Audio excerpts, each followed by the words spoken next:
அனாவசியமா அரசியல் பேசாதே. டீ சாப்பிடுற இடத்துல கட்சி தெரியாத புயல்கள்லாம் கட்சியை பத்தி பேச ஆரம்பிச்சுட்டாயா?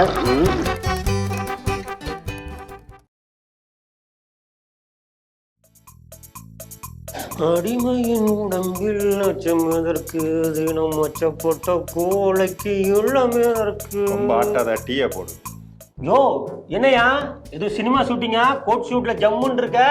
வராம உனக்கு கும்பி எரியுதா?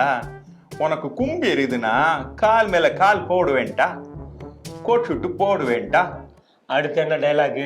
அறிவு ஆசான் கோட் போட்டதுக்கும் தேசப்பிதா கோட்டை ரிமூவ் பண்ணதுக்கும் அரசியல் இருக்குன்னு அட்வைஸ் சொல்ல போறியா?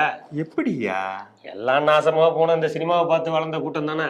அதெல்லாம் சரி, கொளுத்துற வெயில்ல எப்படியா இதெல்லாம் மாட்டிக்கிட்டு திரியுறீங்க?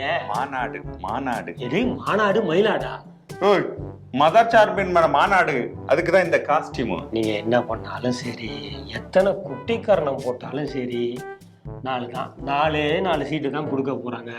அதுவும் நீங்க உங்க சொந்த சின்னத்துல நிக்க போறீங்களா இல்ல இரவல்ல நிக்க போறீங்களான்னு தெரியல.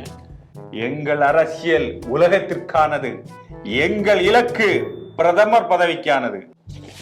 இப்படிதான் கலிங்கப்பட்டிக்காரு உண்டியல் குலுக்கிகள் பெரிய டார்ச்சல் வச்சுக்கிட்டு டிவியை உடைச்சாரு. அவரு கண்ணாப்புனான்னு பெணாத்திட்டு பின்வாசல் வழியா போய் சொம்பா தூக்கிட்டு அறிவாலயம் வாசல்ல நிக்கிறாங்க.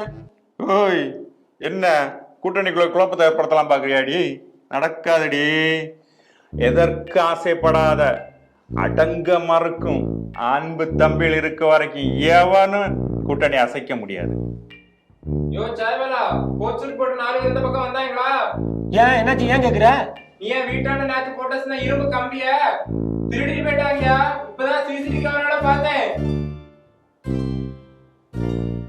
இவங்களை வச்சுக்கிட்டு பிரதமர் ஆகிடலாம்.